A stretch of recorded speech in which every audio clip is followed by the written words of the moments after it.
जय माता दी। हमारे चैनल में आप सभी का हार्दिक स्वागत करते हैं। आज नवरात्र का तीसरा दिन है। आज हम तीसरा अध्याय पढ़ेंगे, तो चलिए शुरू करते हैं। शुरू करने से पहले हम इनका ध्यान कर लेते हैं। सेनापतियों सहित महिषासुर का वध। जगदम्बे श्री औंड की कांति उदय काल के सहस्त्र सूर्य के समान है। वे लाल रंग की रेशमी साड़ी पहने हुए हैं। उनके गले में मुंड माला शोभा पा रही है। दोनों स्तनों पर रक्त चंदन का लेप लगा है। वे अपने कर कमलों में जप, मालिका, विद्या और अभय तथा वर नामक मुद्राएं धारण किए हुए हैं। 3 नेत्रों से सुशोभित मुखारविंद की बड़ी शोभा हो रही है।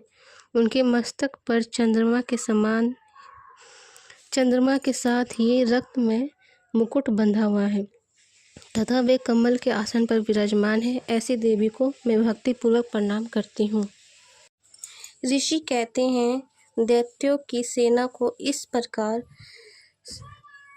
तहस नहस होते देख महादैत्य सेनापति चिछूर क्रोध में भरकर अंबिका देवी से युद्ध करने के लिए आगे बढ़े। वह असुर रणभूमि में देवी के ऊपर इस प्रकार बाणों की वर्षा करने लगे जैसे बादल मेरु गिरी के शिखर पर पानी की धार बरसा रहा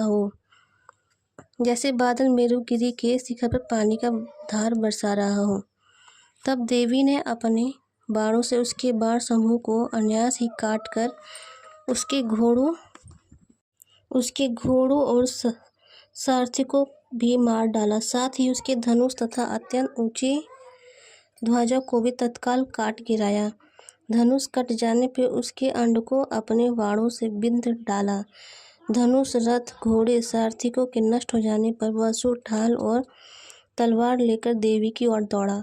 उसने तीखी धार वाली तलवार से सिंह के मस्तक पर चोट करके देवी की बाईं भुजा में बड़े वेग से प्रहार किया।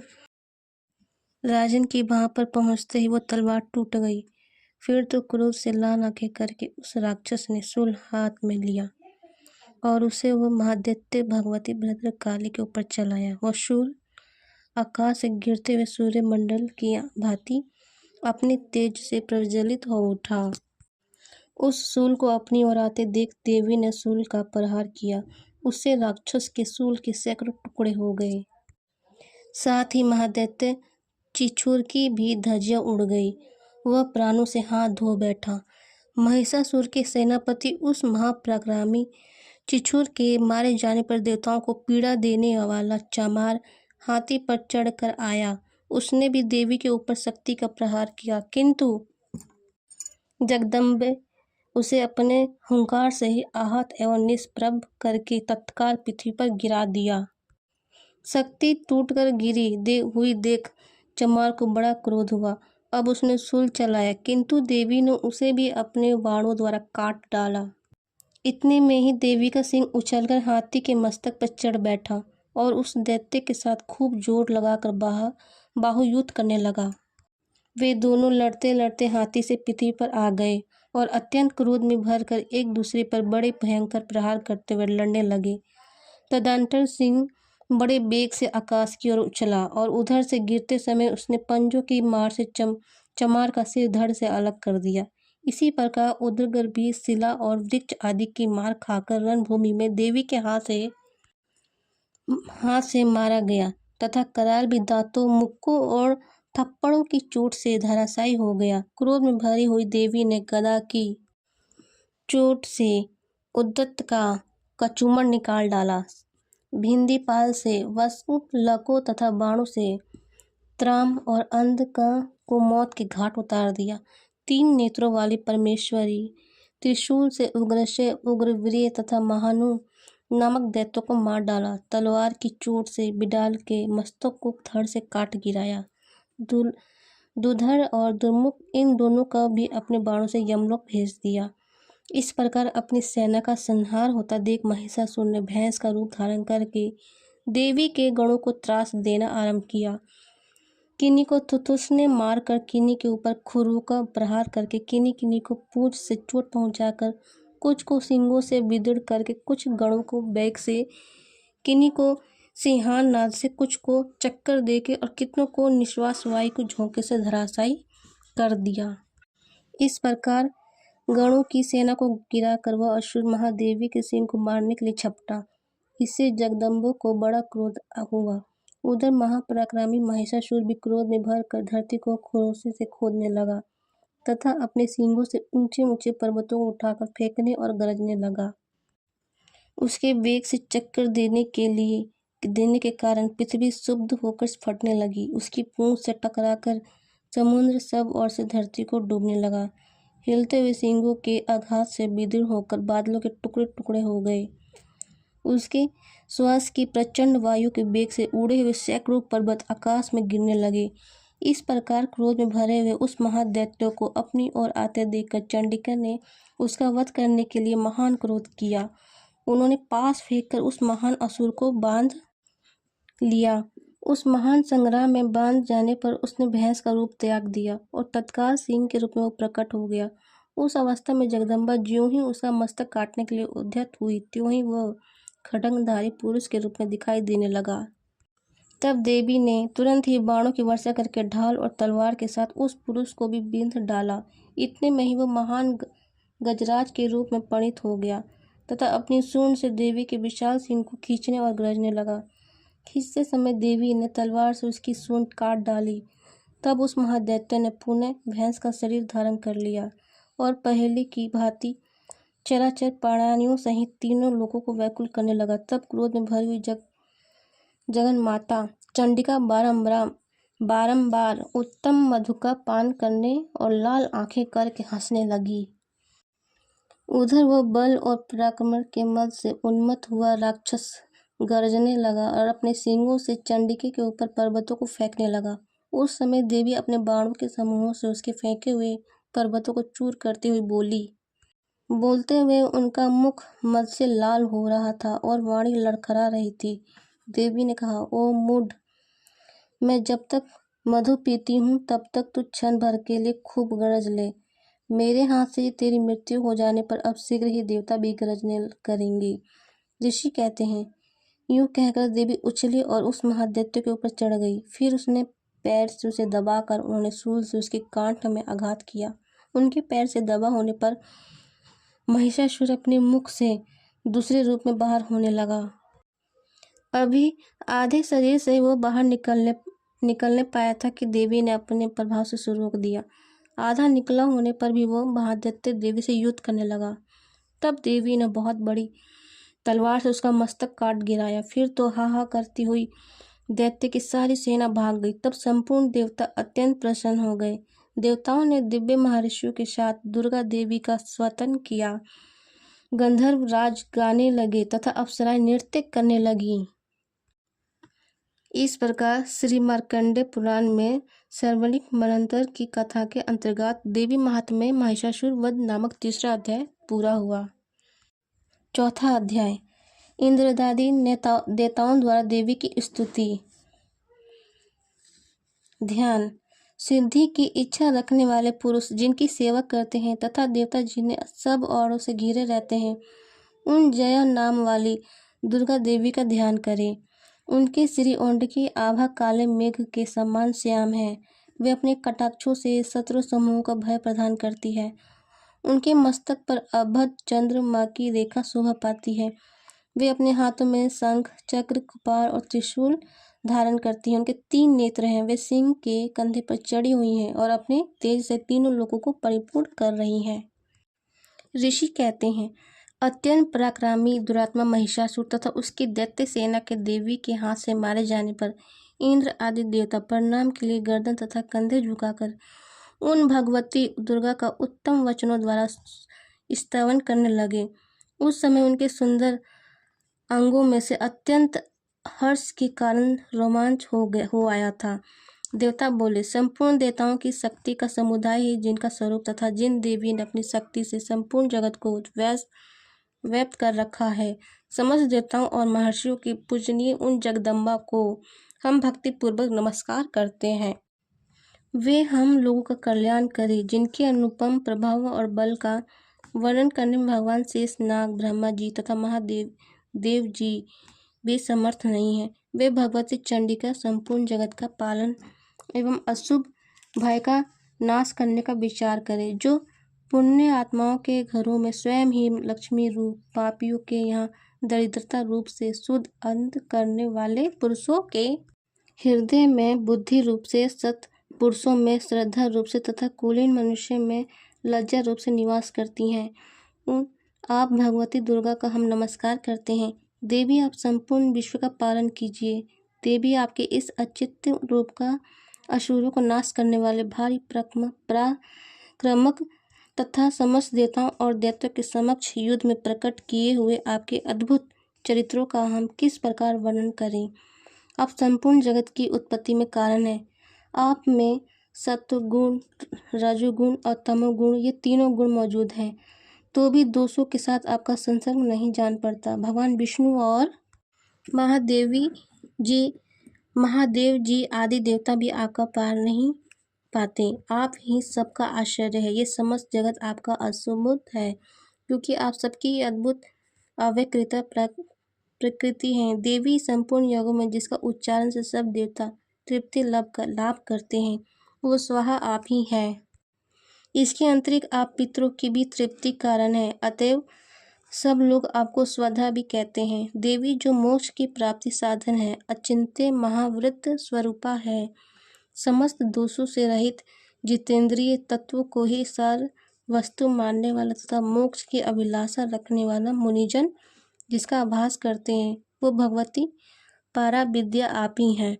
आप शब्द स्वरूपा हैं। अत्यंत निर्मल ऋग्वेद, यजुर्वेद तथा उद्गीत के मनोहर पदों के पाठ से युक्त सामवेद का भी आधार आप ही हैं। आप देवी तीनों वेद और भगवती 6 ऐश्वर्य से युक्त इस विश्व की उत्पत्ति एवं पालन के लिए आप ही वर्ता, खेती, आजीविका के रूप में प्रकट हुई हैं। आप संपूर्ण जगत की घोर पीड़ा का नाश करने वाली हैं। देवी, जिसमें समस्त शास्त्रों के सार का ज्ञान होता है, वो मेधा शक्ति आप ही हैं। दुर्गम भव सागर से पार उतरने वाली नौका रूप दुर्गा देवी आप ही हैं। आपकी कहीं भी आसक्ति नहीं है। कैटभ के शत्रु भगवान विष्णु के वक्ष स्थल में एकमात्र निवास करने वाली भगवती लक्ष्मी तथा भगवान चंद्रशेखर द्वारा सम्मानित गौरी देवी भी आप ही हैं।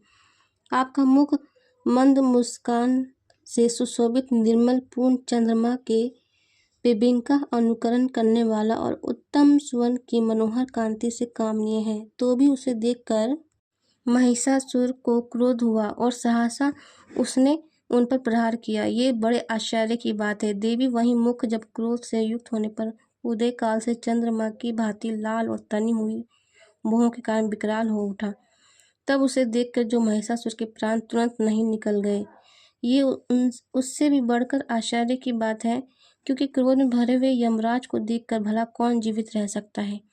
देवी, आप प्रसन्न हो। परमात्मा स्वरूपा, आपके प्रसन्न होने पर जगत का अभ्युदय होता है और क्रोध में भर जाने पर आप तत्काल ही कितने कुलों का सर्वनाश कर डालती हैं।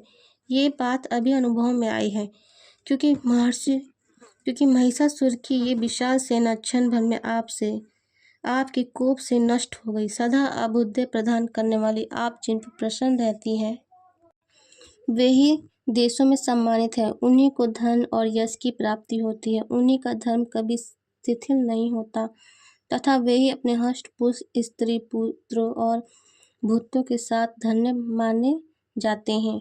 देवी, आपकी कृपा से पुण्यात्मा पुरुष प्रतिदिन अत्यंत श्रद्धा पूर्वक सदा सब प्रकार के धर्मानुकूल कर्म करता है और उसके प्रभाव से स्वर्ग लोक में जाता है। इसलिए आप तीनों लोक में निश्चय ही मनोवांछित फल देने वाली हैं। माँ दुर्गे, आप स्मरण करने पर सब प्राणियों का भय हर लेती हैं और स्वास्थ्य पुरुषों द्वारा चिंतन करने पर उन्हें परम कल्याणमय बुद्धि प्रदान करती हैं। दुख, दरिद्रता और भय हरने वाली देवी, आपके सिवा दूसरी कौन है जिसका चित्त सबका उपकार करने के लिए सदा ही दरिद्र रहता है। देवी, इन राक्षसों के मारने से संसार को सुख मिले तथा ये राक्षस चिरकाल तक नरक में रहने के लिए भले ही पाप करते रहे हों, इस समय संग्राम में मृत्यु को प्राप्त होकर स्वर्ग लोक में जाएं, निश्चय ही ये सोचकर आप शत्रु का वध करती हैं। आप शत्रुओं पर शत्रु का प्रहार क्यों करती हैं? समस्त असुरों का दृष्टिपात मात्र से ही भस्म क्यों नहीं कर देती? इसमें एक रहस्य है। ये शत्रु भी हमारे शस्त्रों से पवित्र होकर उत्तम लोकों में जाएं। इस प्रकार उनके प्रति भी आपका विचार अत्यंत उत्तम रहता है।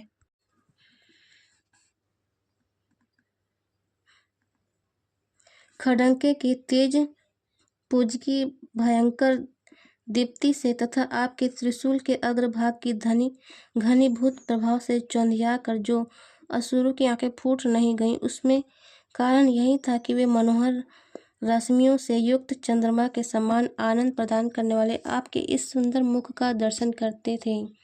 देवी, आपका शील दुराचारियों के बुरे बर्ताव को दूर करने वाला है। साथ ही ये रूप ऐसा है जो कभी चिंतन में नहीं आ सकता और जिसकी कभी दूसरों से तुलना भी नहीं हो सकती।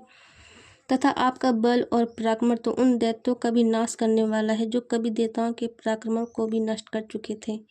इस प्रकार आपने शत्रुओं पर भी अपनी दया प्रकट की है। वरदायिनी देवी, आपकी इस पराक्रमी किसके साथ तुलना हो सकती है? तथा शत्रुओं को भय देने वाला एवं अत्यंत मनोहर ऐसा रूप भी आपके सिवा और कहाँ है? हृदय में कृपा और युद्ध में निष्ठुरता, ये दोनों बातें तीनों लोकों के भीतर केवल आप में ही देखी गई है। माते, आपने शत्रुओं का नाश करके इस समस्त त्रिलोकी की रक्षा की है। उन शत्रुओं को भी युद्ध भूमि में मारकर स्वर्गलोक में पहुंचाया है तथा उन्मत्त दैत्यों से प्राप्त होने वाला हम लोगों के भय को भी दूर कर दिया है। आपको हमारा नमस्कार है। देवी, आप त्रिशूल से हमारी रक्षा करें। अंबिके, आप खड्ग से भी हमारी रक्षा करें तथा घंटा की ध्वनि और धनुष की टंकार से भी हम लोग की रक्षा करें। चंडिके, पूर्व, पश्चिम और दक्षिण दिशा में आप हमारी रक्षा करें तथा ईश्वरी, अपने त्रिशूल घुमाकर आप उत्तर दिशा में भी हमारी रक्षा करें। तीनों लोकों में आपके जो परम सुंदर एवं अत्यंत भयंकर रूप विचरते रहते हैं, उनके द्वारा भी आप हमारी तथा इस भूलोक की रक्षा करें। अंबिके, आपके कर पल्लवों में शोभा पाने वाले खड्ग, शूल और गदा आदि जो जो अस्त्र हो, उन सब के द्वारा आप सब और से हम लोग की रक्षा करें। ऋषि कहते हैं, इस प्रकार देवताओं ने जगन माता दुर्गा की स्तुति की और नंदनवन के दिव्य पुष्पों एवं गंध चंदन आदि के द्वारा उनका पूजन किया। फिर सब ने मिलकर जब भक्ति पूर्वक दिव्य धूपों की सुगंध निवेदन की, तब देवी ने प्रसन्न वदन होकर प्रणाम करते हुए सब देवताओं से कहा। देवी बोली, देवताओं, तुम सब लोग मुझसे जिस वस्तु की अभिलाषा रखते हो उसे मांगो। देवता बोले, भगवती ने हमारी सब इच्छा पूर्ण कर दी। अब कुछ भी बाकी नहीं है, क्योंकि हमारा ये शत्रु महिषासुर मारा गया। महेश्वरी, इतने पर भी यदि आप हमें और वर देना चाहती हैं तो हम जब जब आपका स्मरण करें तब तब आप दर्शन देके हम लोग के महान संकट दूर कर दीजिए।